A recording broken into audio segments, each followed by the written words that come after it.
మీ కళ్ళద్దాలిక పక్కన పెట్టేయండి. ప్రతి కంటి సమస్యకి బెస్ట్ సొల్యూషన్ ఇస్తుంది అమెరికన్ లేజర్ ఐ హాస్పిటల్. ఎన్నో కలలు కంటూ జీవితంలో గొప్పగా ఎదగాలని కొందరు అనుకుంటుంటే ఉన్న దాంట్లోనే సంతృప్తిగా బతకాలని మరికొందరు భావిస్తుంటారు. అయితే చాలామంది ప్రైవేట్ ఉద్యోగాలు చేస్తూ కుటుంబాలను పోషిస్తున్నారు. కొన్ని కంపెనీలు పెట్టే టార్గెట్లో రీచ్ అవ్వడం కోసం ఆపసోపాలు పడుతూ నానా ఇబ్బందులు పడుతున్నారు. టార్గెట్ రీచ్ అవ్వకపోతే ఎక్కడ ఉద్యోగం నుంచి తొలగిస్తారనే భయంతో అష్టకష్టాలు పడుతూ ఇచ్చిన టార్గెట్ రీచ్ అవ్వలేక పై అధికారులు పెట్టే టార్చర్ భరించలేక చివరికి ఆత్మహత్యలు కూడా చేసుకుంటున్నారు. ఇదిగో ఈ వ్యక్తి కూడా అచ్చం ఇలాగే చేసి కుటుంబాన్ని శోక సంద్రంలోకి నెట్టేసి కానరాని లోకాలకు వెళ్ళిపోయాడు. ఇతడి మృతితో భార్య, పిల్లలు గుండెలు పగిలేలా ఏడుస్తున్నారు.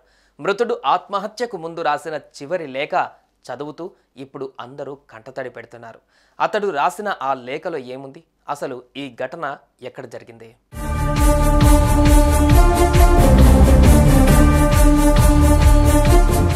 యూపీలోని ఝాన్సీలో తరుణ్ సక్సేనా అనే 42 ఏళ్ల వ్యక్తి నివాసం ఉంటున్నాడు.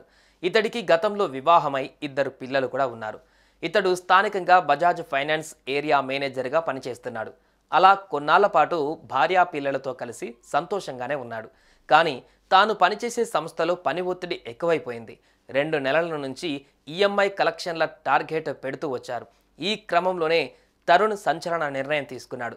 ఇలాంటి బతుకు నాకు వద్దు అని తాజాగా ఆత్మహత్య చేసుకున్నాడు. ఈ విషయం తెలుసుకున్న మృతుడి భార్య, పిల్లలు, ఇతర కుటుంబ సభ్యులు కన్నీరు మున్నీరుగా విలపించారు.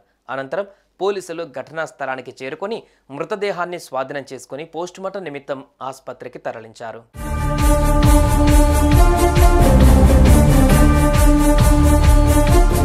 ఇకపోతే మృతుడు బలవన్మరణానికి ముందు రాసిన లేఖను సైతం పోలీసులు స్వాధీనం చేసుకున్నారు. అందులో అతను ఏం రాశాడంటే, 2 నెలల నుంచి ఈఎంఐ కలెక్షన్ల టార్గెట్ పెడుతున్నారు.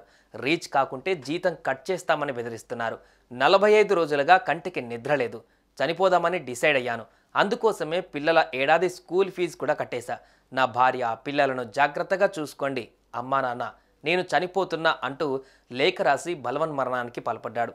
ఇక ఈ ఘటనపైన కేసు నమోదు చేసుకున్న పోలీసులు దర్యాప్తు చేస్తున్నారు. తరుణ్ సక్సేనా మృతితో అతని గ్రామంలో విషాద ఛాయలు అలుముకున్నాయి.